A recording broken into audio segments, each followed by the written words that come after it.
March is Women's History Month. It's a time we set aside to honor women's contributions in science, business, sports, social movements, and so many other fields. For centuries in America, women's contributions in these fields were often overlooked. As a result, they were omitted from history. That's why we celebrate Women's History Month and the opportunity it gives us all to get a more complete picture of our American history. It's important that we use times like this to teach new generations about those women we all know, like Rosa Parks, whose refusal to surrender her seat to a white passenger on a bus helped launch the effort to end racial segregation in America. Like Susan B. Anthony, an abolitionist who became one of the leading figures in the movement to gain the right to vote for women. And like Claire Booth Luce, the first American woman appointed to a major ambassador post. This month also gives us an opportunity to learn about those women whose names we don't know as well. Like Alice Ball, an African-American chemist who in the early 20th century developed the first successful treatment for leprosy, a debilitating disease that once left its victims ostracized from society. And like journalist Nellie Bly, who posed as a mental patient in 1887 to go undercover in a women's mental asylum in New York City to expose the terrible conditions patients were subjected to. Her report led to lasting institutional reforms in mental health care. And like chemist Stephanie Kwolek, who in 1965 created a lightweight and durable new fiber that later became Kevlar, which is used to create bulletproof vests and helmets that protect the lives of our law enforcement and military. Women have invented new medicines, fought as heroes on our battlefields, and enforced the laws in our communities. They led in the effort to end slavery. They have created businesses and built hospitals, and they fought to secure their own right to vote. Women have played pivotal roles in building this country. The United States wouldn't be the economic superpower and the world's beacon of liberty without their contributions. On the home front, on the war front, and in the workplace, women have served and shaped our great nation. That's why Women's History Month is such an important opportunity for us to pause and honor their profound contributions. As we recognize them, let's also honor the everyday women who make our families, communities, economy, military, and nation so strong. The Heritage Foundation is deeply proud to honor them all, not only during Women's History Month, but indeed every day of the year.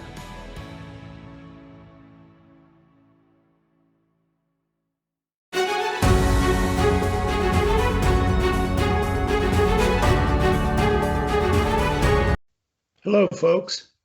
Welcome to our celebration of women here on Writings, Chat, and Friends.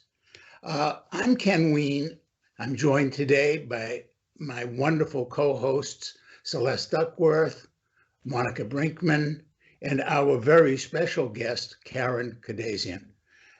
Before we begin the regular show, today is the anniversary of the passing of Monica's brother. He was her closest friend, I think, except perhaps her husband, Rich. I don't know, pretty close tie. And I wanted to read something just in commemoration of your brother's passing. I think it really sums up what I know of him. Yes. It's called Epitaph, and it's by Merritt Malloy. When I die, give what's left of me away to children and old men that wait to die. And if you need to cry, cry for your brother walking the street beside you. And when you need me, put your arms around anyone and give them what you need to give me. I want to leave you something better than words or sounds. Look for me in the people I've known or loved, and if you cannot give me away, at least let me live in your eyes and not in your mind. You can love me best by letting hands touch hands and by letting go of children that need to be free. Love doesn't die, people do. So when all that's left of me is love, give me away. Oh, that's so pretty. That's what he would have wanted too. Right. That's beautiful.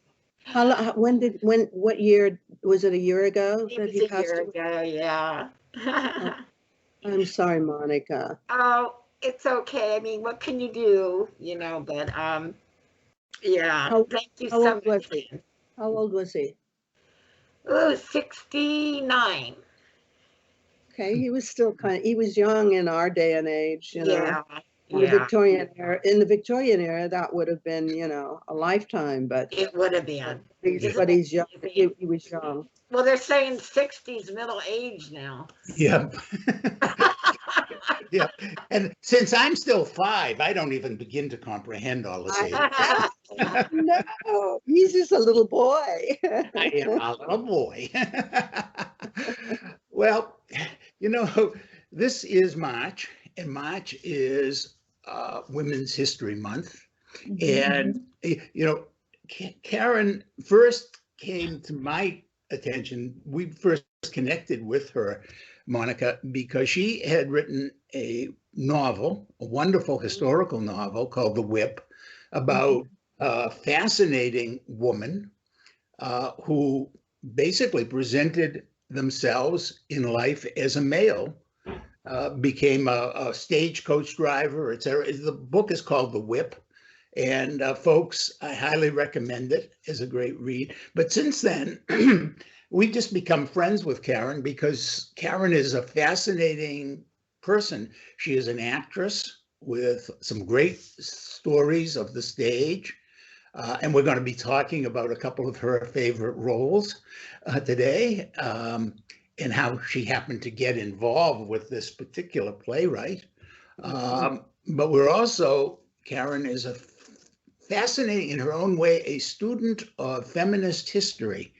And before the show started today, we were just starting out talking about some of the people from history, the women who have fascinated her.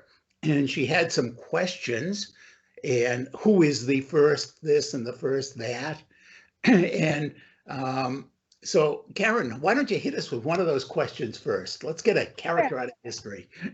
Okay, so who was, let's say in the Victorian era, who was the first, if we want to say first prostitute who ran for president? Oh, wow, tell us. Yeah, I don't Well, even know who's the first prostitute. Prostitute, yes.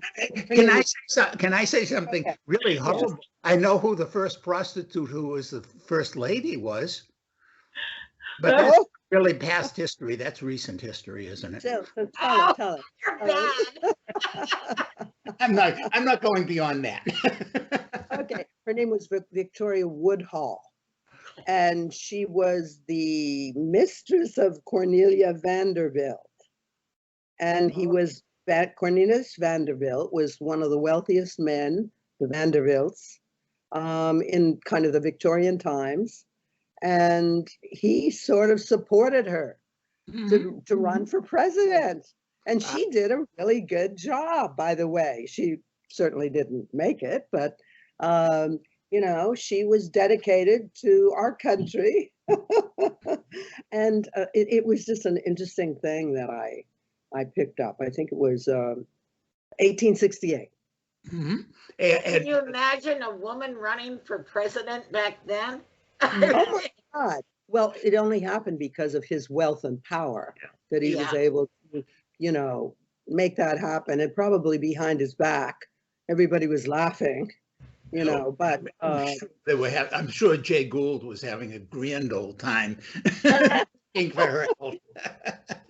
But that's great. That gave me a segue into one of the plays that you have starred in that I love a lot. It's called Sweet Bird of Youth. And there is a prostitute, Miss Lily. Yes. Oh my God, look at you. Yeah. I mean, And you go ahead. I'm sorry. I'm just impressed with you. does it surprise you? I'll be honest with you. I Yes, couldn't watch stage. because it's a smaller character in the play. You know, it's not one of the leads. But You in the know, last, and so for somebody to just pick that out, but she's a fascinating character. yeah, and well, I have to point out to you, I do my homework, and the couple of days ago, I rewatched the film version. So I'm right on top of these plays. I wouldn't, we do our work here. but Miss Lily it befriends the character in a way. They kind of combine. They work together in a way.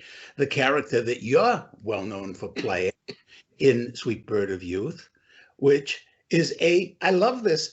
Your character has two names. And the first one is Princess Cosmopolis, which of course is this wonderful play on the whole notion of the character, that she's this worldly character. And then her stage name, of course, we never learned her real name. Her stage name is Alexandra Delago. Delago, yeah. Yeah. And she is a great character. So in Sweet Bird of Youth, Tennessee Williams, a man known for creating some of the strongest women characters in American theater. So tell me, how did you meet Tennessee Williams? You love that segue? Oh my God. That's a yes, a great segue. When I was beginning acting, for whatever reason, I was fascinated with Tennessee Williams. I guess his characters are complicated, neurotic, sometimes a little psychotic, and really you could really dig into them. And also Williams once said, there's only certain kind of women who can play my roles. You have to really, you cannot just play it. You have to psychologically understand the kind of complications that the women that I portray are, because it's who I am, he said. He was actually created women after his own psyche. Right. So Alexandra Delago was in his play, Sweet Bird of Youth, was an actress, a very famous actress who was on the run from Hollywood, trying to get away from all the craziness of Hollywood. So she runs away and falls in love with a young male prostitute, Chance Wayne, who, by the way, in my production, was a young actor who had never done any work, theater work or film work yet. And his name is Ed Harris. Ed Harris played my first Chance Wayne. He was amazing. And he was the only actor in town who was willing to take his clothes off, because there's a moment in the play when he comes out of a shower and he's drying himself off. And I hope Ed doesn't sue me, but I'll say a lovely thing about him. Anyway, he walked in naked. This is in the, this is not right now, modern times, where we're allowing this kind of thing to happen. And Ed had and still probably has a gorgeous body. And when he walked in, every night you would hear some woman going, I want to stay, stop it. Don't make me get up. I want to stay. Well, there were men trying to drag women out of the theater. Oh my word. Because Ed has a beautiful body. He's, a lovely looking man. And it was hysterical. I mean, every night this would happen. I want to stay. No, we're leaving. And because not only that, but it was shocking. I think possibly, I never thought about it. I don't know if he knew that he was even illegal then. I was, at one point, somebody said to me, the police could come in here. Anyway, but we did, Tennessee's Sweet Bird, and that was an amazing experience. And Princess Delago is this wild runaway famous actress that I played. And so it was great fun. And Tennessee, I think, based her on Tallulah Bankhead, maybe a little bit, and also probably himself. He was always half of the character. So there was kind of a sense of a drag queen, always in all his female characters, the outrageous ones, not the Lauras, in Glass Menagerie. But anyway, so yeah, that's Princess Delago, and I loved playing her. I was fascinated by her as a character, because she makes a very fundamental discovery, I think, at the end. Well, it's kind of presented to her. Actually, I guess it's supposed to be presented to her by a gossip columnist on the phone, but which is that youth is really not that important. That the whole play revolves around the dreams of youth. Yes. And she realizes at the end something that I'm, now that I'm 5 years old and I'm getting a little bit more mature. My wife says next year I can go to kindergarten, and so I can learn some new things. And one of the things I'm just beginning to discover about life, I don't know about you guys, but for me, it is that getting older really is not as much important, because the illusion, it's about our bodies, it's all about how we look, and people, and it really isn't. It's about much more than that. Life is about so much more. So even while we're drooling for the women over Ed Harris, they're really missing the important thing, which is that there's more to life. Yes, there is. But unfortunately, I live in Hollywood, and literally Hollywood. And it's hard because even people who are not in the business of show business are affected by Hollywood and what it means. Maybe not so much now, particularly with the pandemic, but in this period of time, I think people are getting a little more what is important in life, what really is, not the physical, the frailty of the physical. But it's a time when I think we're given a time now in this period of COVID to really look at our values a little bit. Particularly, it's interesting that it's America that this happened in. What is really important? Yes, of course, health, but I think we need to support each other, love each other. I don't mean to be cliche, but America has gotten very, I think if you speak to many people in Europe, we're selfish. We have a reputation of being a very selfish country. Even though, we give monies and things to organizations in other countries, but I think it's a time of looking at all of ourselves individually, even, and not just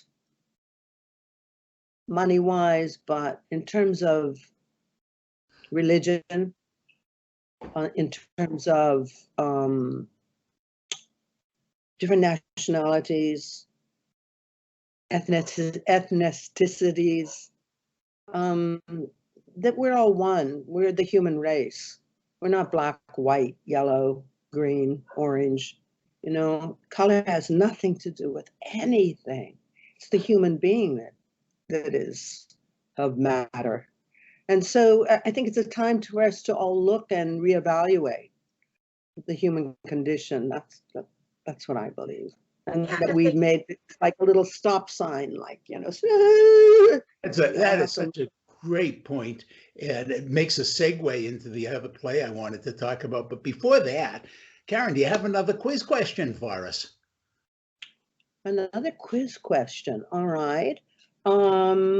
So yes, so I answered who the prostitute who ran for president was Victoria Woodhull. Yes. Nice. Yeah. And it was Cornelia Vanderbilt's in 1868. All right. Who was the do you know who the bandit queen was? The famous bandit queen, who was a cowgirl with a group of men in the 1800s. She was called the Bandit Queen. The bandit. Boy, I don't know, but it sounds like a great character for a movie if they haven't. Right. You will know her name, maybe. She was pretty famous if you know the Old West. Her name was Belle Starr. Oh my gosh, yeah. She was the Bandit Queen. That was her name, and she roamed around with all the guys. You know, she was the only woman in the troupe, if you will, of bandits. And, you know, and she killed almost more people than some of the guys. She was really ruthless. So, you know, don't mess with women. Don't give them a gun. I mean, Especially the gun. Monica, do you have a particular strong woman in your mind about from history?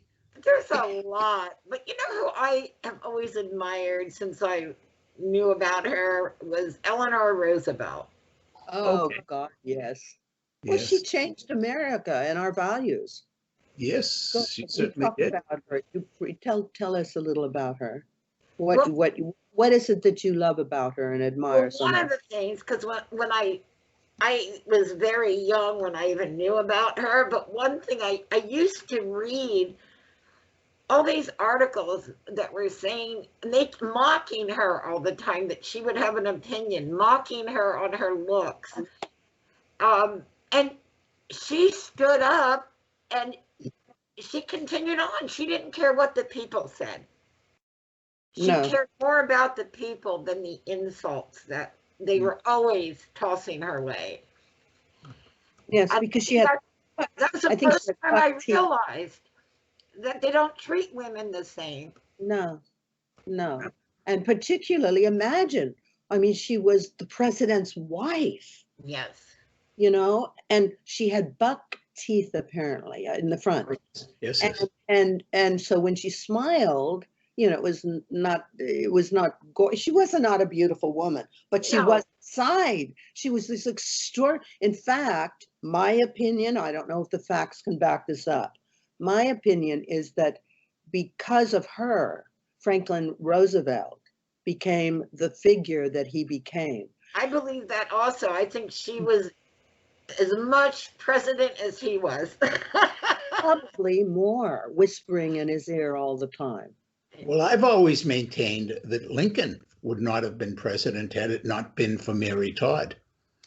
Oh, that's interesting. And in fact, just a little historical side note, she said, actually, there was a third guy whose name I forget, but both William Douglas and Lincoln were courting her. And she famously said, I am going to marry the President of the United States. And then she said, Lincoln. She knew that Lincoln would be the president and not Douglas. And this was before they were running. Right. But she pushed him and pushed him. And she actually also was very important in changing his mind. She was the one who introduced him to Frederick Douglass. Oh, I didn't know that. And she had one of her few confidants when she was in the White House was her seamstress, who was a Black woman. And they were very good friends. And through that woman, she had met Douglas and got involved and learned. And of course, she had come from a slave owning basically background, and she was the one who said, no, this is wrong. Oh my God, I had no idea that influence, where that influence came from, of Lincoln's, we all put it all in the lap of Lincoln. Oh yeah, no, she was a great woman. We could do a whole story about her, and That's I would love somebody to do a movie or biography, but it's very. There's a good role for you. Oh wow, fabulous! You should. That would be an interesting. Do you write plays? Do you write? I've written one play I co-authored with a fellow from Nigeria. Because that would be an interesting play to write. What was the play you co-authored? Called Ashes, and Ashes. And it's about a black man and his mother going back to Nigeria to dispose of the father's ashes. Oh wow! And the interaction between the cultures. It's fun. It's actually it's a fun play. Celeste, what about you? Do you have a woman from history that you particularly? Well, I love Ruth Bader Ginsburg because because of she did a lot of things in the background that people didn't really know about, especially for women. But what I really loved about her is she was just very open with her family life. And I remember that there was a thing in there where she said she was working at home, and the school had called about one of their children who's always kind of getting in trouble. And she said, call his dad, it's his turn. And I just thought it was really hilarious because it was, it was something that was so real that everybody could relate to. And so she's one, but my other one too is Eleanor Roosevelt, mainly because she did a lot of behind the scenes things with African Americans where Roosevelt couldn't go. She really kept a hand on what was going on for coming home and telling her husband what's going on with the community. A lot of things he couldn't do, she did, and a lot of things, especially a campaigner against Jim Crow during the war and the civil rights, and actually talking about how it was detrimental to democracy. So that's a lot of history that we don't really hear about from her. That she did, and I can't think of the movie now. There was a movie where, one movie where they were saying, and I can't remember the movie right now, but it really talked about how she kept her hand on what was going on in the African American community and how she was led. So a lot of the things that Roosevelt did was for the Black community was through Eleanor. Oh, she continued after he passed away. Oh, yes. Of course.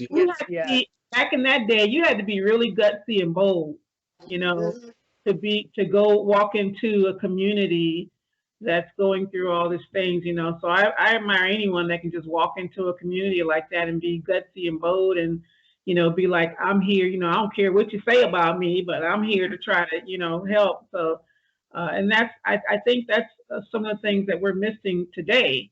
You do have to have that gutsy, you have to be bold, and you got to have some kindness and compassion, to do some things now. So that's mine. And I just want to say, Karen, I love Ed Harris, and you've given me a whole different a way to look at him now when I'm looking. Don't look too like just I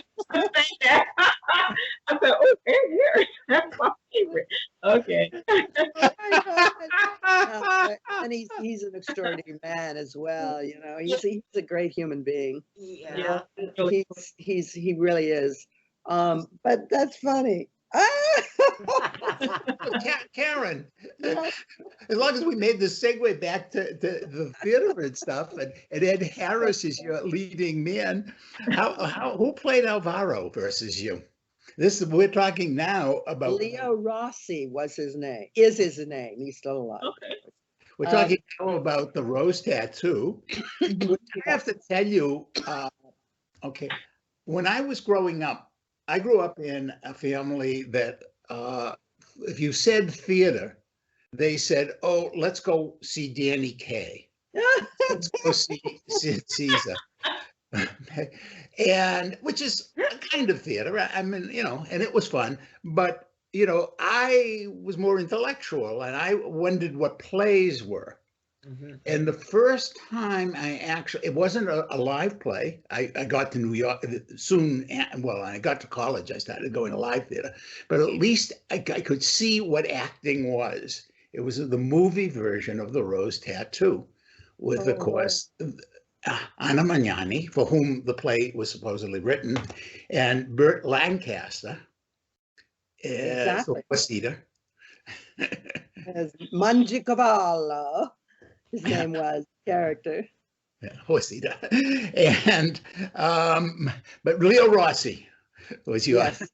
Leo Rossi played Mangiacavallo, who is, who is the shy love interest to Serafina. Do you know Leo Rossi's work? He no. was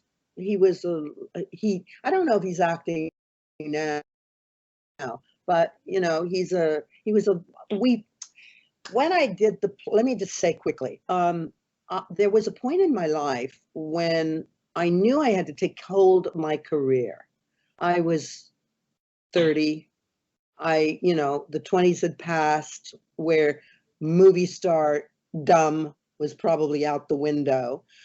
And so I thought maybe I'll do a play and maybe I'll get an agent that way. And but then at the same time, I loved Tennessee Williams.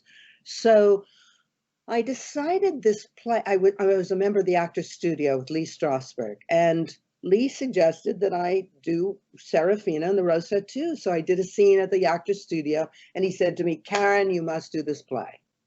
And I thought, oh, wow, how do I do a play and all of that? And so I sat down with myself and my parents, because I had been very ill and almost died 2 years before. My parents are very supportive of anything that I wanted to do to get me mentally stimulated again. So they gave me some money they said, why don't you produce the production? And I said, produce it? Wow, okay. So I set myself on that journey, which at the time you did not do that. That No, was like, oh, not against it's the studios, and no, no. So with Lee Strasberg's support, my parents' money, I found a theater. I found an actor, Ed Harris. I mean, not Harris, Leo Rossi. Sorry, and and did the production of The Rose Tattoo, and it turned out to be so incredibly successful that Tennessee heard about it through somebody. He happened to be in LA. He actually came to see the play.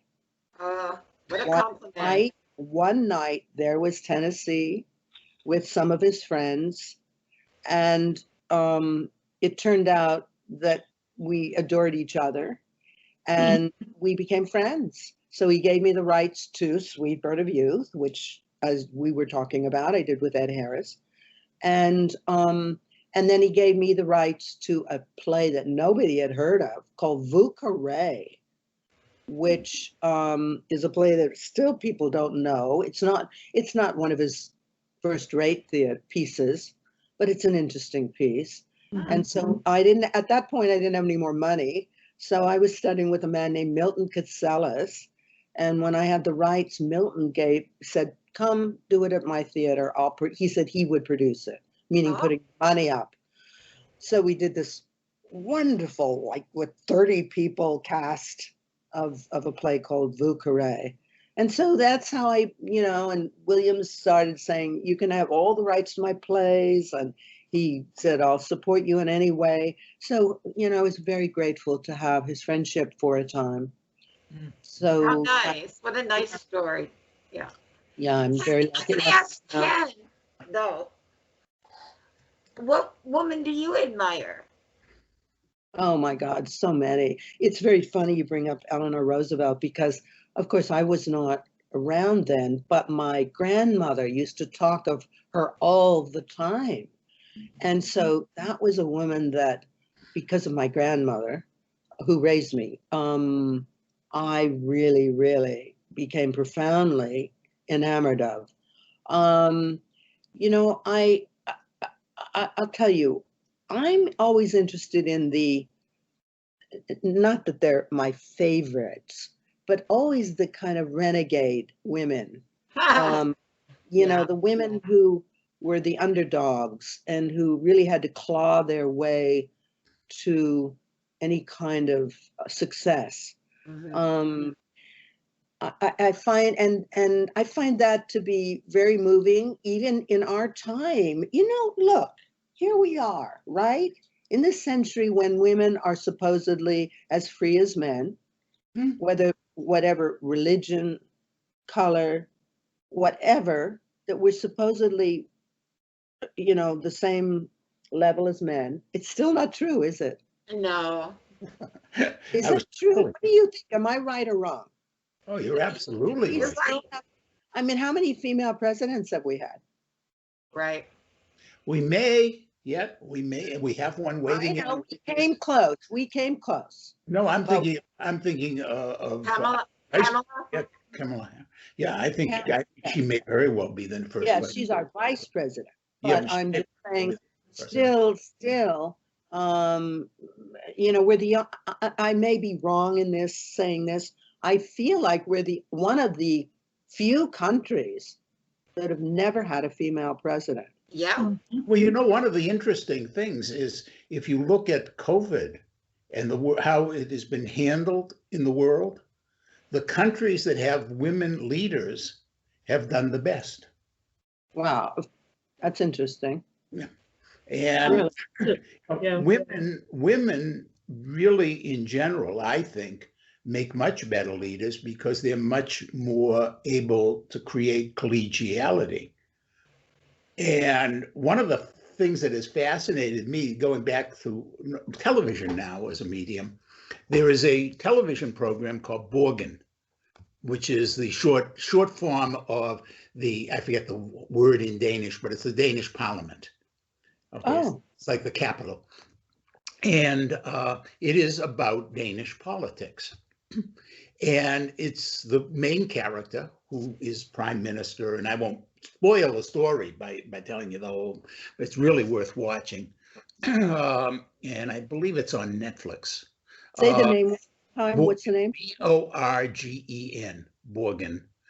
And it's very good, but I'm convinced that it was male writers because you can see how the women characters are much more masculinized in the way they're dealing with other people than, because women historically, when you put women together on in a group, on a board or whatever, they work together. Okay, they are much more given to. Now we can make all kinds of, you know, proto-hominid arguments about living in the cage and raising children together. But the fact is, you know, from my experience, it still holds out that women are much better at working with other people than men. That's why I pray for Kamala, yay, to be president one day. Yeah. Wouldn't that be great? Ken, who do you admire? What female? Do I admire Yeah. in today's world or historically? First of all, I'm obviously a huge Mary Todd Lincoln fan. I am probably one of the few left in the world, but I am a fan of hers. I thought she was just a fascinating and brilliant character. Of course, Eleanor Roosevelt is just monumental. I was not a big Jackie Kennedy Onassis fan. But I'll tell you, I did like Betty Ford. I thought she was very honest and decent. But probably if I were to pick the one woman who most reached into my soul, now you got to remember I'm a New Englander, identify as the broody New Englander, right? Right. Margaret Chase Smith, Senator of Maine. Sure. She was, had the world been ready, she might very well have been president. And then I live in Tucson, and another woman whom I was in awe of was Gabby Gifford. Mhm. Again, Oh my God. certainly should have been Forget about her. president. You know, she would certainly have had a run at the presidency had Right. that fool not gone on his shooting spree. Right. Right. So Mhm. that's a few. And then I ran into somebody recently that I don't know if you've ever heard of her. Her name is Elizabeth Smith Friedman. No. Okay. And she is a fascinating character from American history. She was born into a Quaker family in Indiana on a farm, and she just didn't want to be on a farm. She was very bright and she was very interested in books, and she borrowed the money from her father to go to college because he wouldn't pay for her to get an education. And she ended up being the mother of modern cryptography, figuring out how ciphers work. Oh my goodness. And then she played an enormous role in bringing down the people behind Capone during Prohibition. Oh, She played a major role in American defense in the First World War, and then she was a very, very important figure in the Second World War, and her work actually was what stopped the torpedoing of our ships in the North Atlantic, in the Atlantic. She actually was responsible for uncovering, and the first time it came out, the Queen Mary was just about to be sunk with like several thousand soldiers on board. And she said, you know, she intercepted and understood the message, gave a warning. The Navy contacted the captain, you know, through all of, and he took evasive action. Well, after that, she was then very involved in going after the spy network, which was basically in South America. And it happens that one of my closest people in my life, a father figure to me when I was in college, one of my professors, was actually involved in that. And he was in Brazil, and he was an operative for the government down in Brazil during this. So that was the first time I'd heard of her. It was when Howard told me about her. And anyway, We hear about these women. well, okay. The reason you don't hear about her is an SOB by the name of J. Edgar Hoover. Oh yeah. And I'm really being kind by calling him an I SOB. know you are. He actually screwed up her work by trying to get credit. So he moved in too fast, and that whole spot, they all went underground, and she had to uncover them again. Oh And she my did it word. again. And the government never, well, she was a woman. Like she was in charge of code breaking for the Navy.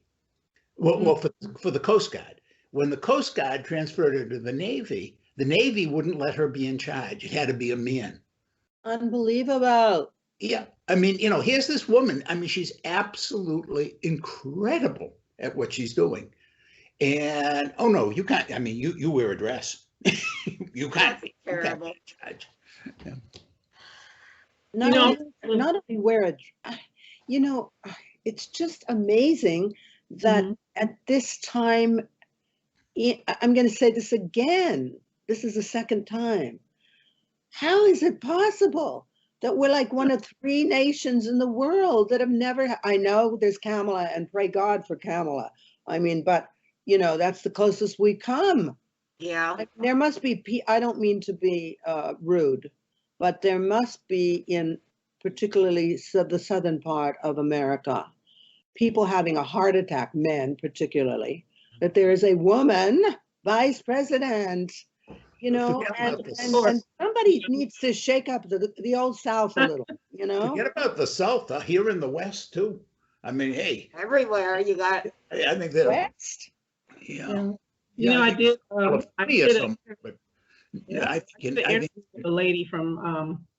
She was the ambassador of Africa a few years ago, And she wrote a book. She finally wrote a book, The Art of Iconic Leadership.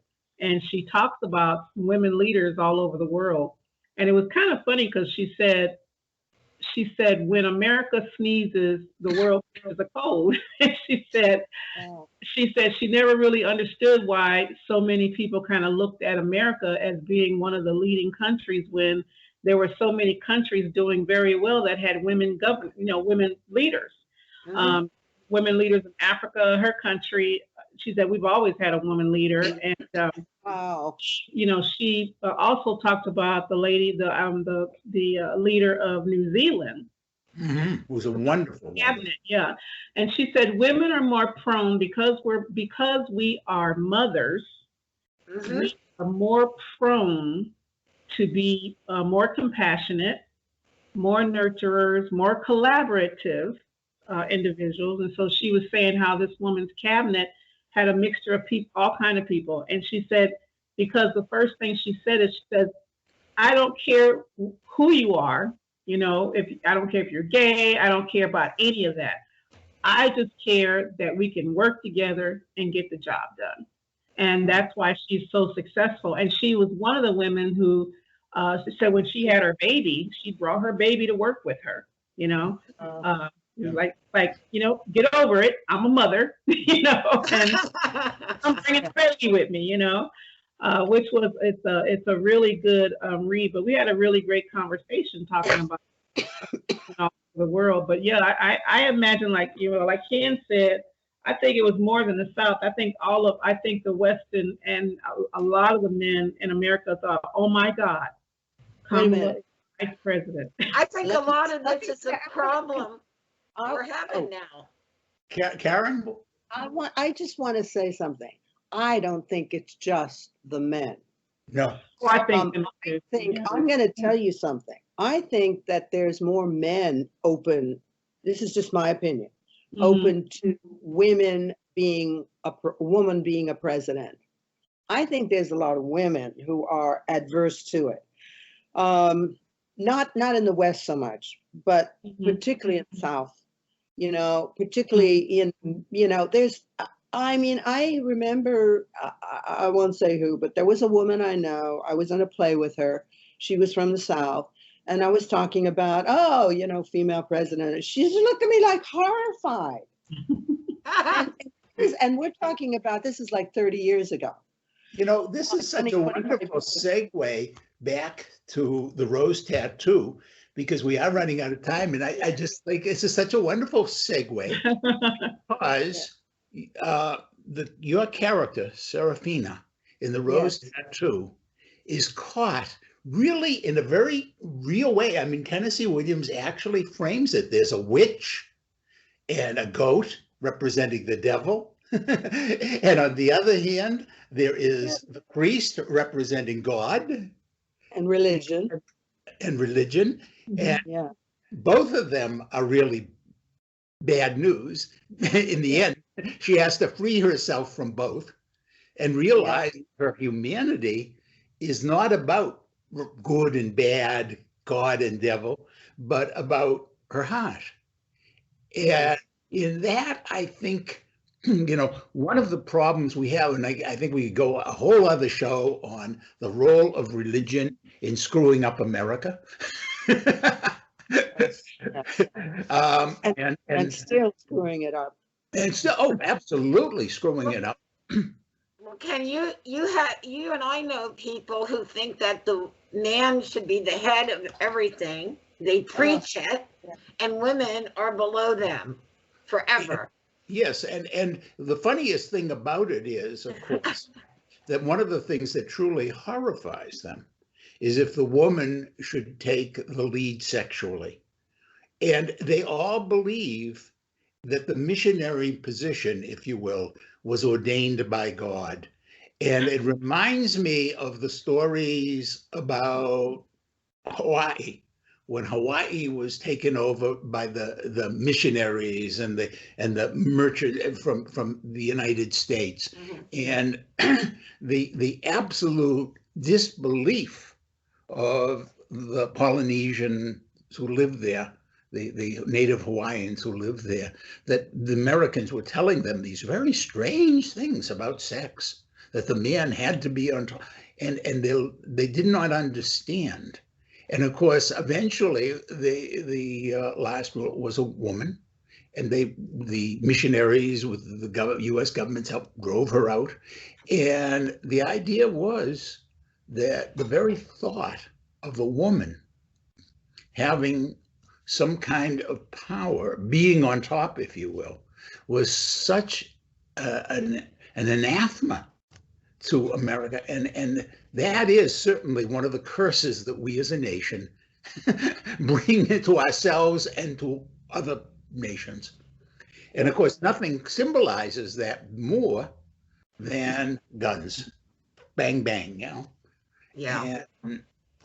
I totally, wow, that's fascinating. You should write a book about that. That's a fascinating premise. It is. It is. Really, but you're right. And we still, I think we're one of, are we not one of the, if not the most violent country in the world because of guns? Well, and especially if you discount the violence that's coming from the guns we sell. I mean, if you look at like countries like in Guatemala and places like that, where if you just got rid of the American guns, the violence would go down. Yeah, exactly. Incredibly violent. Isn't it interesting that this most quote supposed civilized country in the world is the most violent, the most neurotic, probably goes to more psychiatrists than any other country, that we are so screwed up. I mean, not literally each of us, but I'm talking as America and as a whole. Why is that? I mean, that we're so neurotic Power. and, is it power? Is it religion? Our country is. Forgive me. I mean, I'm a religious person in my own way. Yes, me too. But I'm just saying that I think that religion has been taken in a way, and I'm not going to be specific, that has really screwed up a lot of mentality in America. Absolutely. And that's another subject. But there is a group that really has pushed America, and we see it in our politics. Exactly. Well, we've got about 20 different topics we could go to, and we're out of time for today. Folks, thank you so much for joining us on Cat Writing. Yes. Listen, I'm sending you guys all a big hug, and I had such a wonderful time, and I wish we were literally together so we could hug, but thank you so much for inviting me. I had a wonderful time. Be sure to check out Karen's books also. We're going to have some links for you. Yeah, The Whip. Very good, really good read, folks. Yeah. Thank you. It would be a good movie. Tell you, it really would be a good movie. Just a little quick aside. I can't say in whose hands or what, but the book is in a producer's hands now, so we'll see. It's gonna happen. I think it would be just one quick thing. I think it would be an interesting series, only because it could share a whole part of Americana, within it. But anyway, I love you all. And and I'm going to stand up so my friend Ryan can close us down. And thanks for inviting me. All right, thank you. God bless. Bye. Folks, we have a little video to show you, so enjoy. Bye, guys. Bye. Bye. Bye. Go ahead, Ryan. These are the real Wells Fargo rules for riding the stagecoach. Adherence to the following rules will ensure a pleasant trip for all. Abstinence from liquor is requested, but if you must drink, please share the bottle. To do so otherwise makes you appear selfish and unneighborly. If ladies are present, Gentlemen are urged to forego smoking cigars and pipes, as the odor of the same is repugnant to the gentle sex. Chewing tobacco is permitted, but spit with the wind, not against it. I'll get up on the boot and then you get them in, okay? Don't snore loudly or lop over your neighbor while sleeping, or use your fellow passenger's shoulder for a pillow. He or she may not understand, and friction may occur. Firearms may be kept on your person for use of emergencies. Do not fire them for pleasure or shoot at wild animals, as the sound riles the horses. In the event of runaway horses, remain calm. Leaping from the coach in panic will leave you injured, at the mercy of elements, hostile Indians, and hungry wolves. If the team runs away, sit still and take your chance. But this is what Charlie would have drove right here, like this. And But she you- had 16, so Yeah, would she there had be six six of them? She had 3 lines. Oh my God. 3 lines in each hand. Forbidden topics of discussions are stagecoach robberies and Indian uprisings. Also, don't discuss politics or religion, nor point out places on the road where horrible murders have been committed. Expect annoyance, discomfort, and some hardships. If you are disappointed, thank heavens.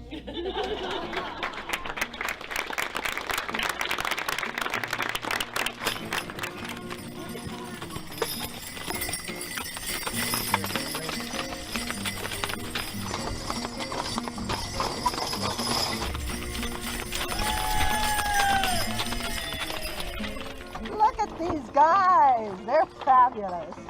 Oh, both of you. Both of you. Both of you. Thank you. Thank you. Those guys are so great. I am one of the owners of Classville Brewing Company. This is our 10th anniversary and quite proud.